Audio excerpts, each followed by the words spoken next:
porque ya el día que transmitimos desde el Hotel Bellavista, públicamente sumó a uno. Y ahora evidentemente está sumando a Flor, que dice, no, pero ya.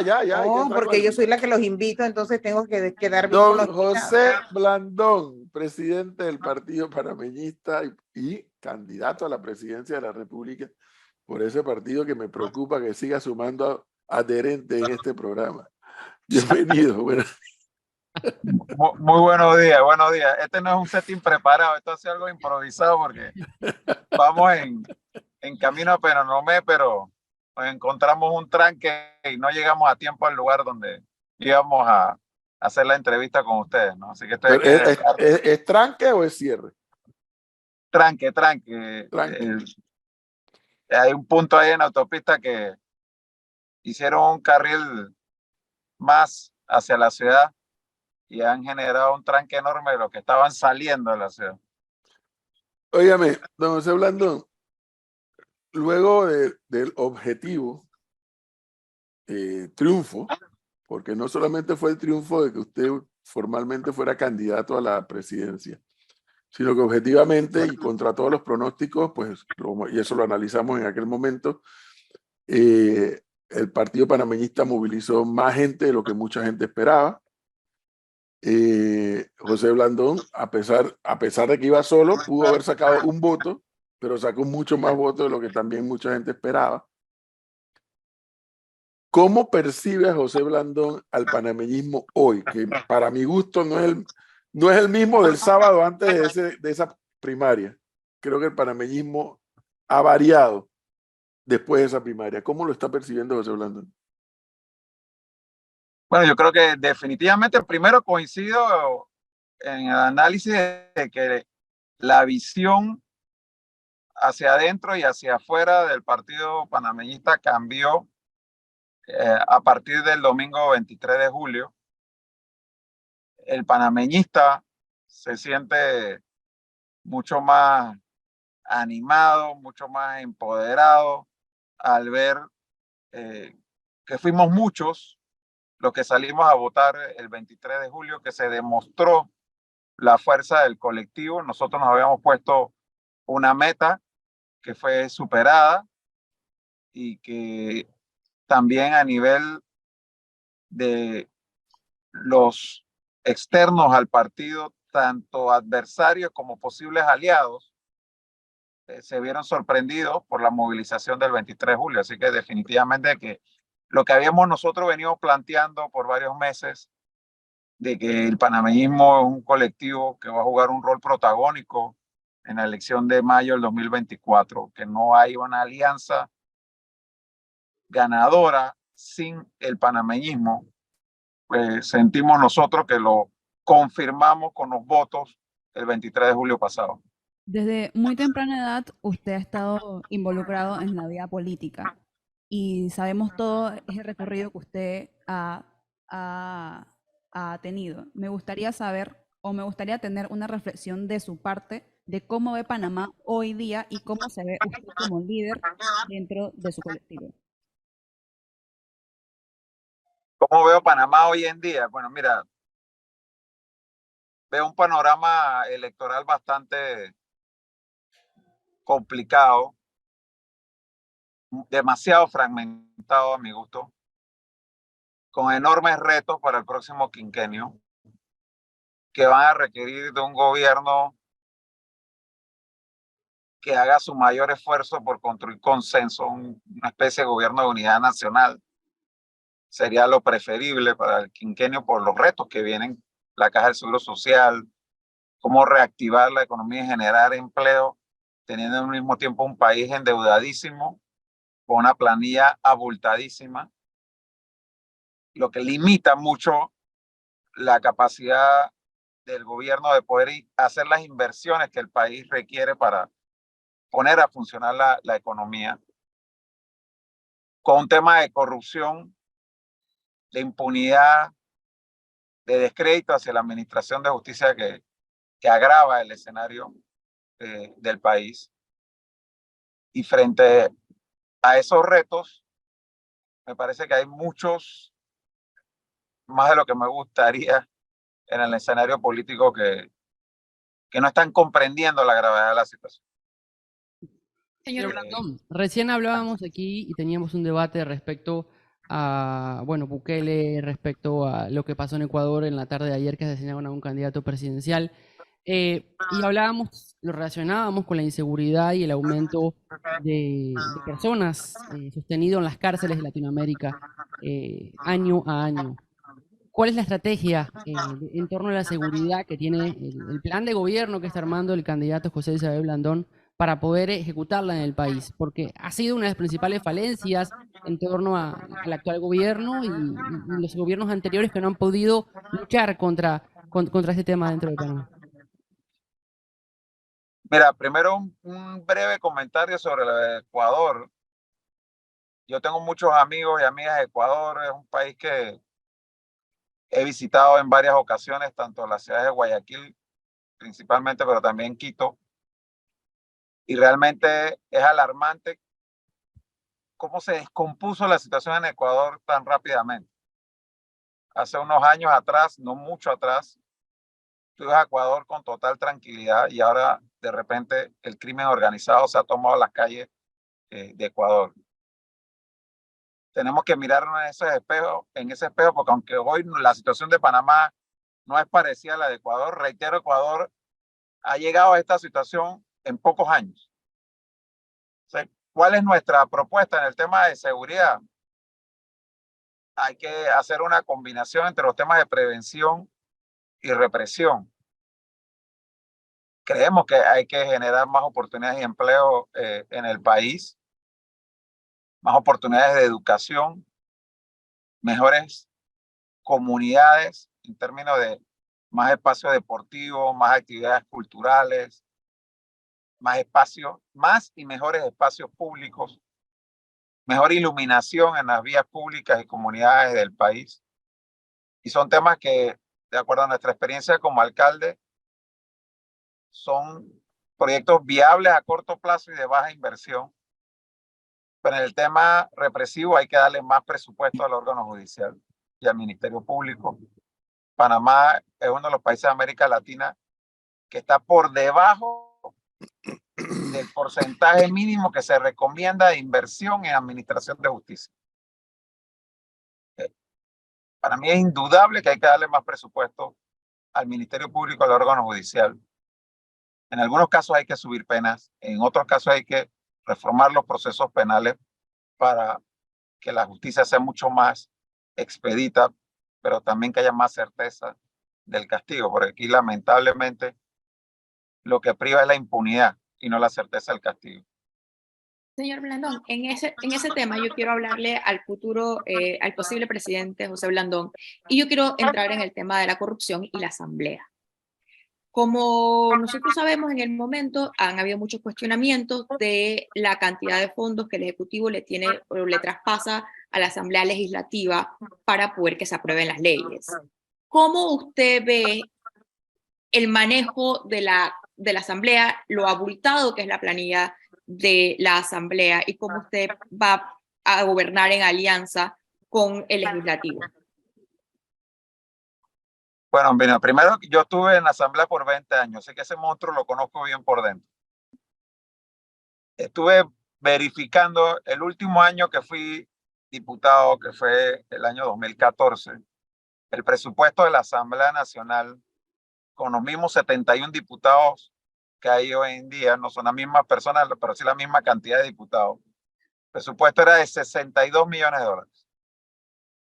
No estamos hablando que 10 años después, menos de 10 años después, con la misma cantidad de diputados, el presupuesto del año pasado fue de 240 millones de dólares, 4 veces más.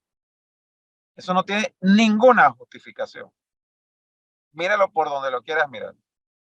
Entonces, yo sí creo que aquí tiene que haber un ejecutivo que plantee en el próximo quinquenio reducciones importantes en los renglones de gastos, planilla, para poder afrontar los retos que tiene el país. Y una de las instituciones que va a tener que sufrir recortes significativos, sin lugar a dudas, es la Asamblea Nacional. Yo creo poder lograr eso a través del diálogo con la Asamblea Nacional, pero si no fuera así, y se va a una confrontación entre los órganos del Estado, bien lo vale. Pero que no tiene, reitero, justificación alguna que la Asamblea Nacional tenga más de 9.000 personas cobrando hoy en día. Y ojo que digo cobrando, porque no están trabajando la gran mayoría de ellos. A ver, doctor Blandón, hay algo interesante y tiene que ver con los partidos políticos. Yo le decía ayer al profesor y a Flor que hay un artículo que escribió Martín Caparrós sobre la decadencia de los partidos políticos y cómo la decadencia de los partidos políticos en América Latina, nos guste o no, ha desembocado en esta especie de outsiders, ¿no? Salvadores para la población, desde Boric, Bukele, Chávez, en fin.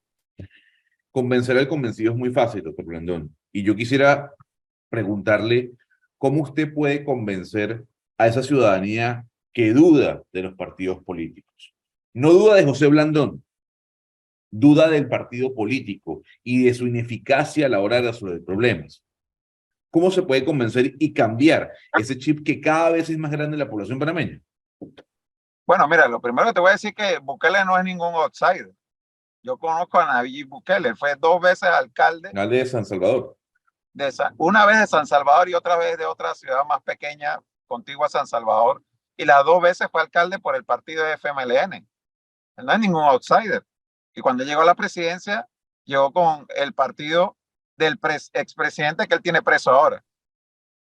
¿No? Él fundó su partido, porque tiene un partido, ya siendo presidente. Y Boric tampoco es ningún outsider del partido en Chile. O sea, él tiene un partido político, él no llegó por la libre. Entonces, hombre, lo primero que yo creo que nosotros tenemos que entender todo es que quien se organiza para llegar a ser presidente de la República no lo hace solo, lo hace con un grupo. Ese grupo, por definición, en ciencia política, es un partido político. O sea, nadie llega al poder sin un grupo a su alrededor, porque son los que van a gobernar. ¿Quiénes van a ser los ministros, los directores? ¿Quiénes están en su campaña buscando los votos? Eso es un partido. Que era demeritar y decía que los partidos políticos tradicionales, nadie llega al poder sin un colectivo, y un colectivo, aunque no se llame partido, es un partido político. Y lo que está en crisis en no solamente América Latina, en el mundo entero, es el tema de la representatividad frente a una realidad hoy en día de que gracias a la tecnología de las redes sociales, la gente siente que no necesita un interlocutor, porque puede comunicarse directamente. En mi Twitter la gente me escribe directamente, en el WhatsApp y los demás. Entonces, lo que hemos fallado, los vehículos de representación tradicional, que no solamente son los partidos políticos, los sindicatos, los clubes cívicos, los gremios, es que no nos hemos sabido ajustar a las nuevas realidades y nuevos retos a lo que nos confrontan todos estos mecanismos nuevos de comunicación y la tecnología de información que existe hoy en día. Señor, perdón, también hay una realidad, que hay un sentimiento, y como usted acaba de decir, no solamente en Panamá, sino es prácticamente en el mundo entero, que los políticos, y es lo que usted se refiere a la crisis de representación, no le resuelven los problemas de la ciudadanía. Y eso es algo que es un sentimiento, una percepción, un sentimiento generalizado. Regresando al tema de Panamá, uno de los temas que se ha tocado mucho aquí con los invitados es el tema de la educación. Y yo quisiera saber, la educación ha tenido serios problemas en Panamá y sabemos los resultados de las pruebas PISA y estuvimos cerrados 2 años. Yo quisiera saber, sobre todo en el tema del manejo de los gremios de educación, ¿cuál va a ser la política o cuál va a ser el manejo de José Blandón como presidente? Mira, es que yo creo que, para decirlo en panameño, los problemas hay que frentearlos, ¿no? Y aquí hay que sentarse no solamente con las cabezas de los gremios, porque de nuevo, la crisis de representatividad no afecta solamente a los partidos políticos. Cuando tú vas a ver hoy, en comparación con hace 20 años atrás, aquí habían 2 o 3 gremios de educadores principales. Ahora mismo es como 30. Y cuando tú vas a ver quiénes escogieron a los cabecillas de esos gremios, habrán votado en algunos casos 100 o 200 docentes de las decenas de miles que hay en el país. O sea, la mayoría de esos gremios no representan un porcentaje significativo de la masa docente que hay en el país. Pero hay que sentarse a hablar con ellos, hay que construir consensos con ellos, pero sin olvidarse de la masa representada que es mayoría. Y hay que buscar también cómo comunicarse con el resto de los docentes que no están ni se sienten representados por los gremios docentes hoy en día. Y al final hay que tomar decisiones como gobierno. Yo creo que ya llegó la hora de que nosotros revisemos de manera integral la Ley Orgánica de Educación, que viene de 1946. Ya vamos para 100 años de tener una misma ley orgánica, cuando la realidad del país ha variado y del mundo ha variado significativamente desde que se aprobó esa ley. Hay nuevos retos, nuevas dinámicas, nuevas formas de educar. Y creo que nosotros tenemos que sentarnos a ver las mejores prácticas, quizás no en Europa, en Estados Unidos, pero sí dentro de América Latina e ir aplicando las mismas de manera paulatina en nuestro país. Pero hay que atreverse a tomar decisiones. Aquí hay diálogos que se han hecho. Hay un mecanismo de seguimiento de los acuerdos del diálogo que este gobierno yo creo que no le ha parado bola, no le ha dado atención a esta instancia de seguimiento. Sobre este tema en particular, Flor, un segundito nada más. Yo recuerdo perfectamente bien cuando José Blandón, como diputado o legislador, como se llamaba en aquel momento, fue presidente de la Comisión de Educación de la Asamblea.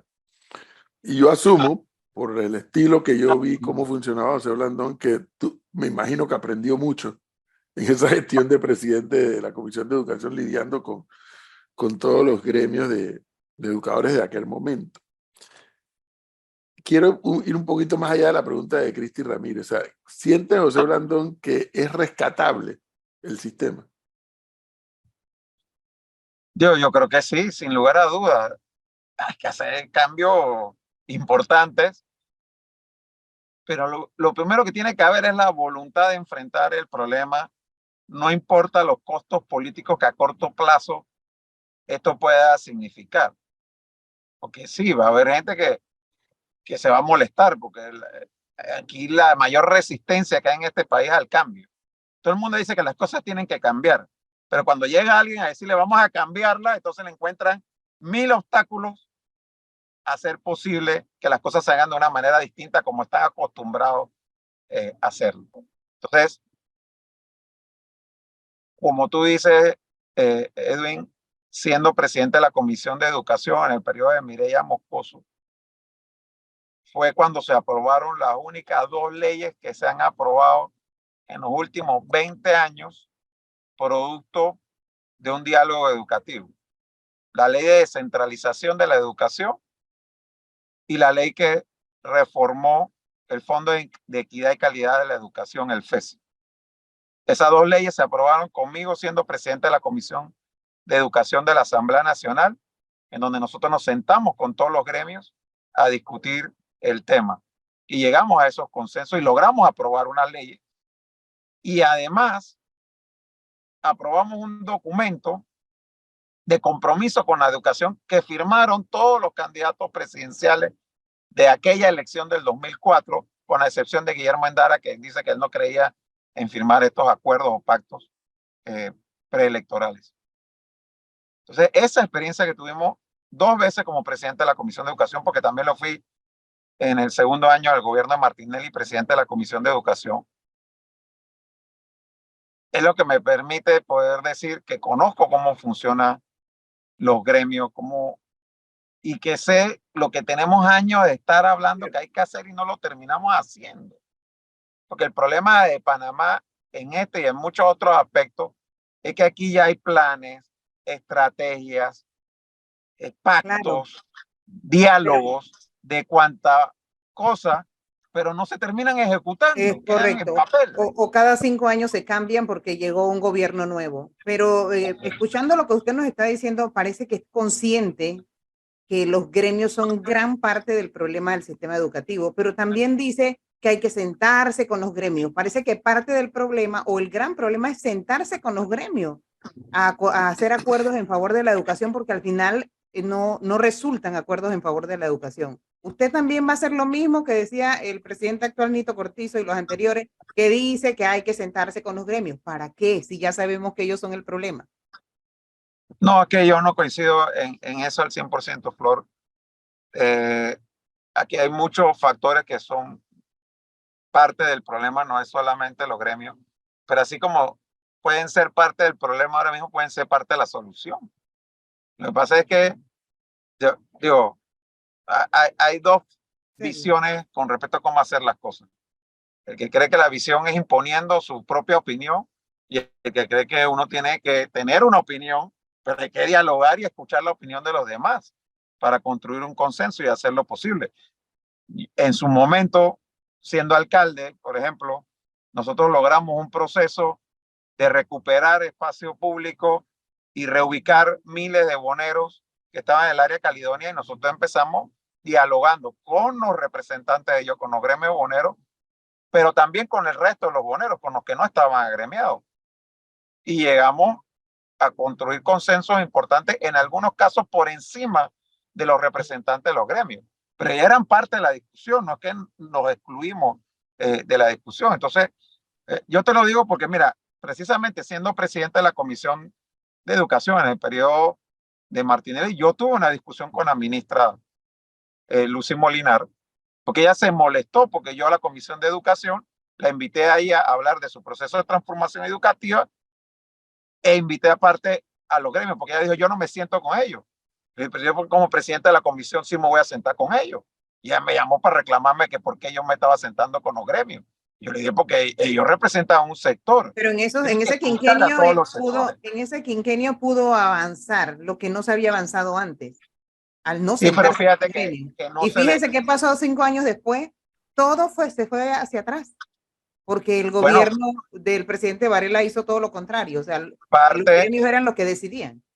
del éxito en Medellín, Flor, de los cambios que se hicieron en la alcaldía de Medellín, que se tuvo varios alcaldes de distintos partidos y le dieron seguimiento, es que las cosas que se lograron hacer se construyeron a través de procesos participativos, donde la gente asumió como propio las decisiones que se tomaron. Y no importa quién estaba de alcalde, fuera del partido que fuera, la comunidad que se había apropiado de esas políticas salió a defender la continuidad de las mismas.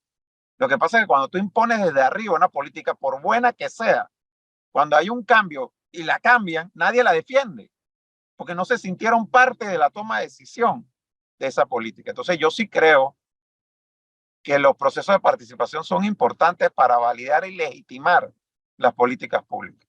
Entonces, preguntándole sobre ese tema, doctor Blandón, y viendo que usted ha sido una de las voces de oposición de este gobierno, y tomando lo que usted dice de esa participación ciudadana para la continuidad de algunas políticas, ¿qué políticas usted mantendría de este gobierno?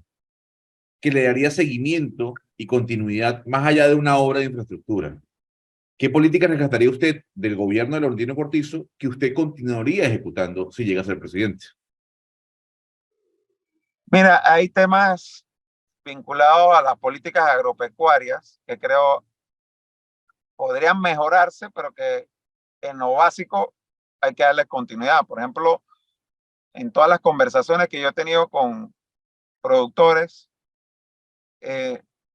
han valorado de manera positiva cómo han estado funcionando las cadenas agroalimentarias, ese mecanismo de consenso precisamente, especialmente la cadena agroalimentaria del arroz, por ejemplo. Yo creo que eso es algo que habría que mantenerlo.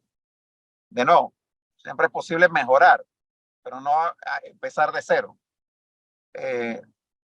Hay otros aspectos en el tema de la política agropecuaria que también creo que que deben mantenerse, por lo menos el espíritu de lo que se está haciendo, ajustes, mejoras, sí. Yo creo también que en los temas de innovación se han hecho cosas importantes. De nuevo, podrían hacerse mejor, pero creo que lo que se ha avanzado en digitalización, hay que continuar ese camino. Siempre he dicho que la creación del Ministerio de Cultura fue una buena decisión. Sin embargo, creo que en la práctica hay muchas cosas que mejorar en cómo ha operado el Ministerio de Cultura. Yo recibo muchas críticas de los artesanos a nivel nacional, que como parte del cambio estaban antes bajo la esfera del Ministerio de Comercio y ahora bajo el Ministerio de Cultura, y siente que han salido desmejorados en ese cambio, y ese es un aspecto que hay que revisar. Siguiendo por esa línea, señor Blandón, Ministerio de la Mujer, y también le pregunto por el Pacto del Bicentenario. Mira, yo creo que el Pacto del Bicentenario fue un esfuerzo, lamentablemente, que va a quedar, como te digo, archivado sin mayor trascendencia. Este gobierno no le ha dado, fuera de promoverlo y decir como que fue la gran consulta ciudadana, en realidad este gobierno no le ha dado mayor relevancia a lo del Pacto de Bicentenario. Yo creo que tú preguntas por ahí, nadie sabe de qué se trata eso. El tema, me dijiste Pacto de Bicentenario, ¿y qué fue la otra cosa? Ministerio Perdón. de Ministerio de la Mujer. El Ministerio de la Mujer, mira, yo creo en generar políticas de equidad.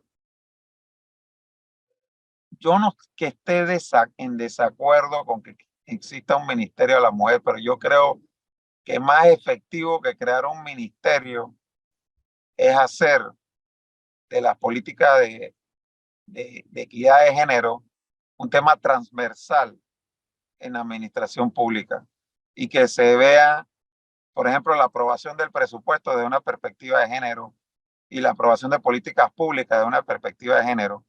Y yo no sé si teniendo un Ministerio de la Mujer con una planilla más abultada de lo que era el INAMU, realmente se está cumpliendo el cometido de que el tema de equidad y la perspectiva de género esté presente en las políticas públicas del gobierno. Oiga, le tengo varias preguntas sueltas antes de que Gonzalo entre con su cuestionario. Hay una licitación de 441 millones de dólares que si usted llega a ser presidente, le va a tocar pagar parte de ese contrato millonario, porque es por 10 años para darle comida a los privados de libertad. ¿Qué opina? Mira, esos contratos a largo plazo, cuando se está acabando un gobierno de salida, me prende varias luces de alarma, ¿no? Y yo creo que es un contrato que, si yo fuera a ser contratista, lo pensaría en agarrar, ¿no? Porque es casi seguro, por lo menos así sería en mi caso, que se va a revisar ese contrato. Posiblemente no continúe el mismo, porque de nuevo, te genera todas las suspicacias. Un contrato por tantos millones y a un largo periodo, a menos de un año acaba un gobierno. Recolección de la basura, ¿la daría en concesión o regresaría a la alcaldía? Regresaría a la alcaldía, pero la recomendación que yo le daría al alcalde es que la den concesión. Así es como funciona en los países donde funciona bien. Partida discrecional. La ex canciller Erika Moines está por todos los medios diciendo que la partida discrecional no debe existir, y reitera que hay algunos países en donde ya esa partida no existe. ¿Qué pasa? Porque obviamente ella dice que esos dineros todas las instituciones tienen para resolver los problemas que enfrenta el gobierno en ese momento. ¿Qué pasaría en su gobierno, si llega a ser presidente, con la partida discrecional? Yo estoy de acuerdo en que la partida discrecional debe reducirse al mínimo, porque sí pueden haber situaciones imprevistas que requieran de una partida, no sé si la palabra discrecional es la correcta, pero es una partida que permita al presidente de la República reaccionar de manera inmediata frente a una situación extrema que se pueda dar, pero no para estar patrocinando reinado ni operaciones a particulares. Flor, le tengo una más en esa línea al señor Blandón. Su esposa hace unos días lo dijo en primer lugar que no estaba de acuerdo en alguna instancia con la posición del despacho de la primera dama. Ayer el señor Lombana, el candidato a Otro Camino Panamá, señaló también que no estaba de acuerdo con que existiera esa posición. ¿Cuál es su opinión al respecto? Sí, un poquito de historia al respecto. El despacho de la primera dama era un despacho que funcionaba en donde era más protocolar y la recaudación de fondos se hacía a través de una ONG que realizaba actividades benéficas para recaudar fondos para las actividades de la primera dama. Fue en el gobierno de Martín Torrijos con Vivian de Torrijos como primera dama cuando por primera vez se asignó en el presupuesto general del Estado fondos públicos para el despacho de la primera dama. Y eso ha continuado en los sucesivos gobiernos. Y a eso es lo que se refiere mi esposa, con lo que yo coincido totalmente. El despacho de la primera dama no tiene por qué recibir recursos para hacer cosas que le corresponde hacer a otras instituciones del Estado.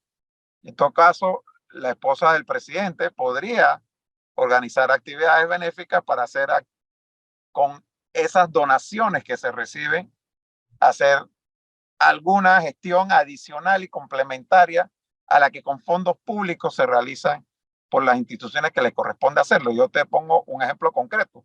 Cuando yo fui alcalde, ella organizó, como mi esposa, 3 cenas benéficas a favor del Parque Summit, en donde se recogió cerca de $500,000 entre las 3 cenas y se construyó la clínica veterinaria que hoy en día tiene el Parque Summit, que no salió de los fondos del municipio, sino de las donaciones de la actividad de cena organizada por ella. Entonces, a eso es lo que ella se refiere. Una más por aquí de un oyente. Desde la 12 de octubre hasta Paso Canoas, literalmente el país padeciendo un calvario con el servicio de distribución eléctrica por parte de Naturgy. No solo eso, sino que en algunos casos han aumentado la factura de forma estrepitosa. Pero, ¿Qué Flor, planea Blandón hacer con Naturgy? Flor, pero de la 12 de octubre hacia Darién no es Naturgy, es ENSA. Bueno, me imagino que el oyente se No, refiere a que pero nosotros estamos con la 12 de pero octubre. cuidado. Está Cuidado bien, porque es ENSA, nos metemos en un berenjenal innecesario. El tema Que es justamente exactamente. la 12 de Mira, yo creo octubre es el que límite. Pero los problemas son los mismos de ambas empresas. sí, La pero pregunta es, hay que saber ponerle el dedo acusador a está quien hay bien, que profesor. ponérselo. La pregunta es, ¿qué va a hacer o qué planea hacer el señor Blandón con estas empresas? mira, aquí yo he sido un gran crítico del proceso de privatización y del ente fiscalizador que se designó en un momento era el ente regulador, hoy es la SEP, pero realmente siento que en ninguna de sus etapas ha cumplido adecuadamente el rol de regular el mercado y de fiscalizar el cumplimiento de sus obligaciones por parte de las empresas concesionarias.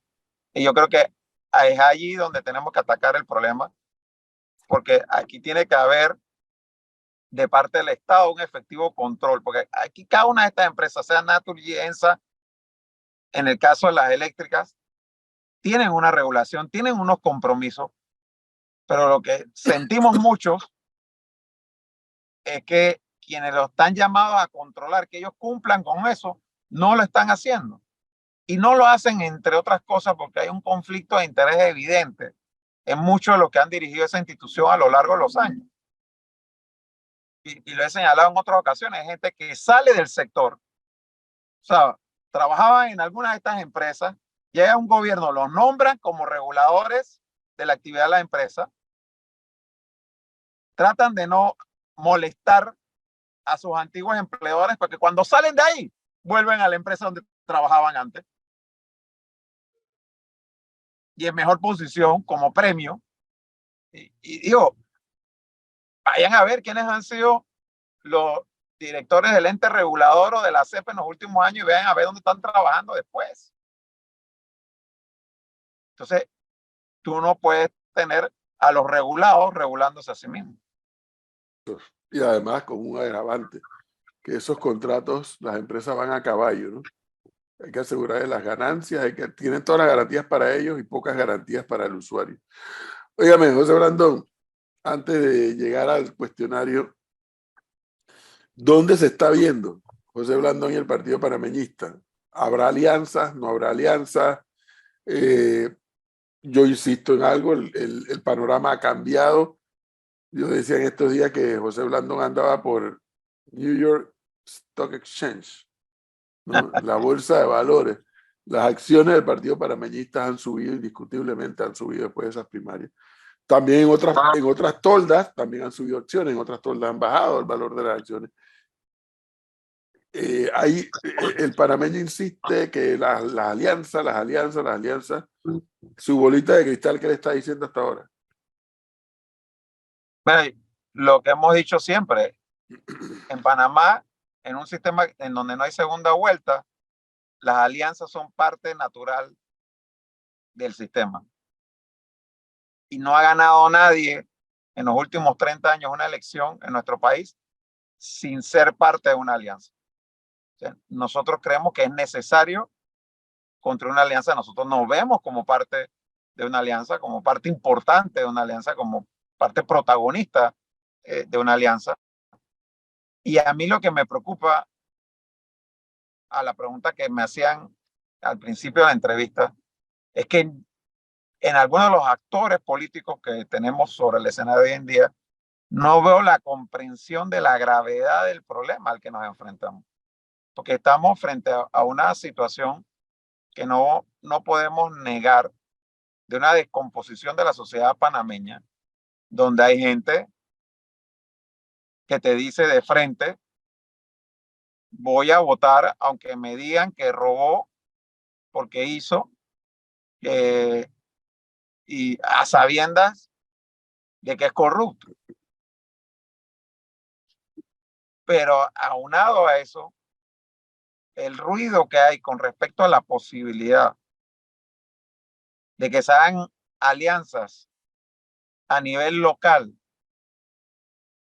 entre partidos que están postulando a candidatos presidenciales distintos, para que la misma gente que hoy tiene mayoría en la asamblea vuelva a tener mayoría, y no importe quién gane la elección presidencial, tenga que ir a arrodillarse frente a ellos en la Asamblea Nacional, es quizás un peligro mayor que el peligro a nivel de la presidencia.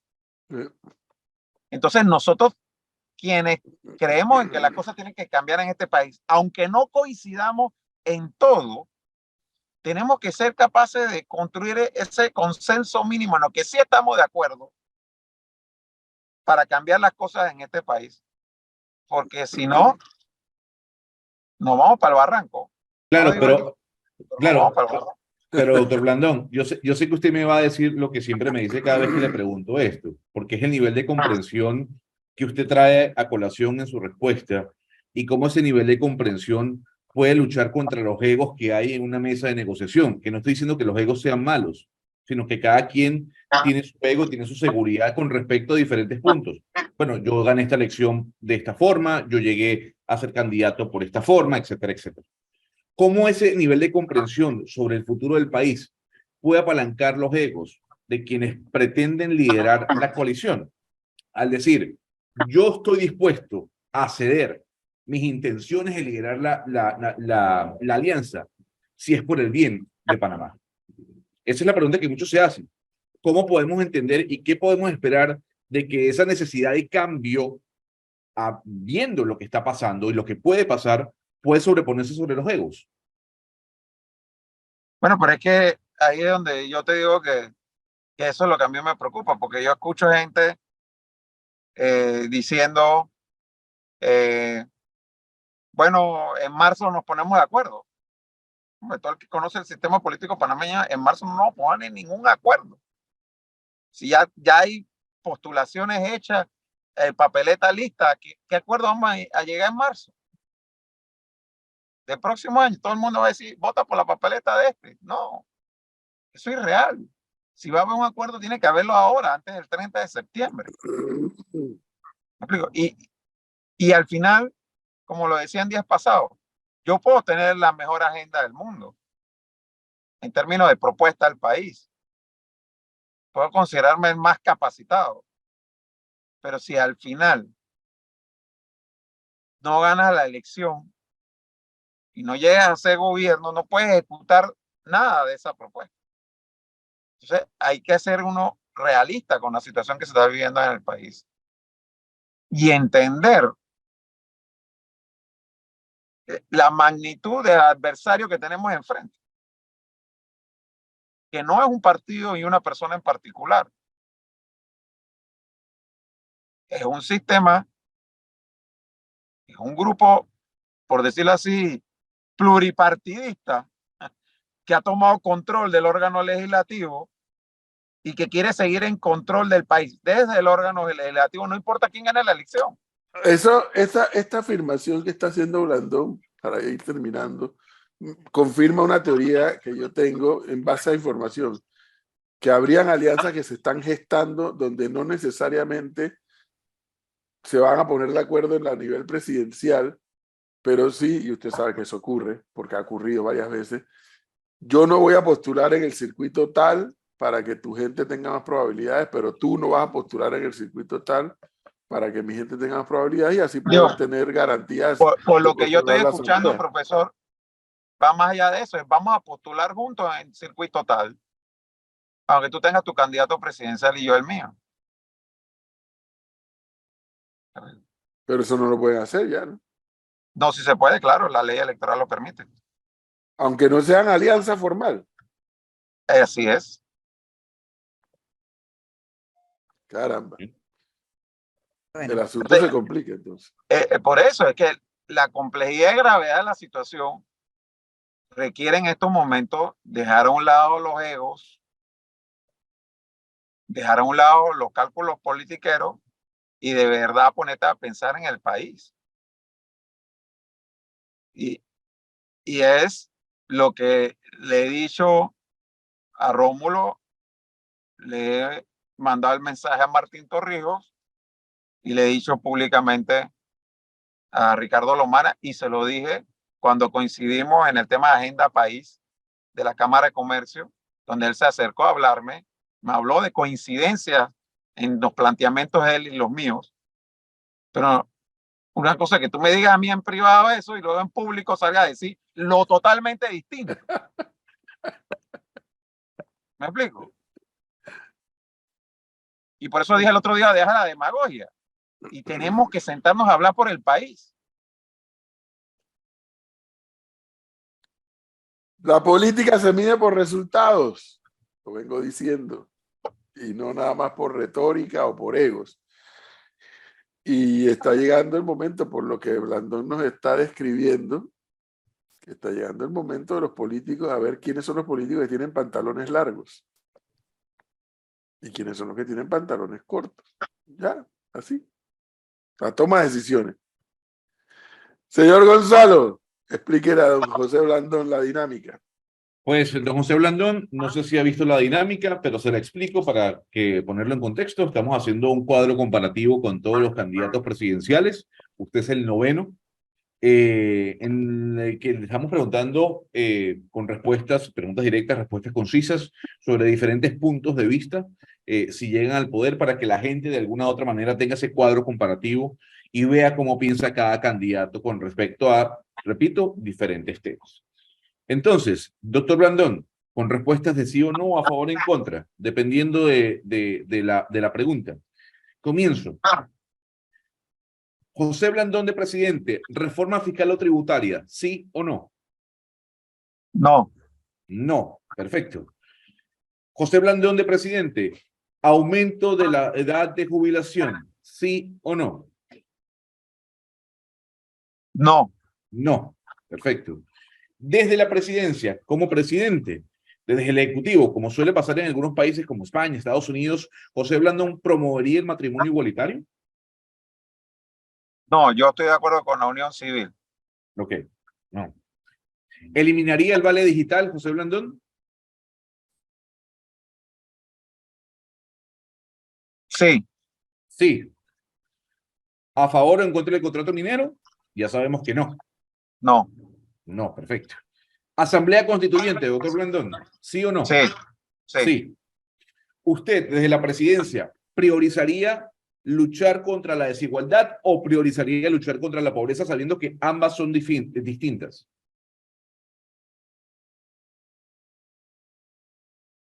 La desigualdad. Desigualdad, perfecto. José Isabel Blandón, izquierda, centro, derecha. Centro. Centro, perfecto. Conciso, ¿no, profesor? Sí, El y doctor Blandón ha rápido. sido el más conciso de todos. Y rápido, y acá le agradecen por haber permitido hoy que la entrevista sea más relajada. Oiga, deje la No, repelencia, Flor. es cuestión de estilos. ¿Ah? Deje la repelencia, Flor. No, Deje yo la no es una No, no, repelencia, no. estoy transmitiendo el mensaje de los oyentes. Deje la repelencia. No, José Blandón, muchas gracias, muy amable por darnos este tiempo. A la orden. Que esté bien, buena suerte. Hasta luego.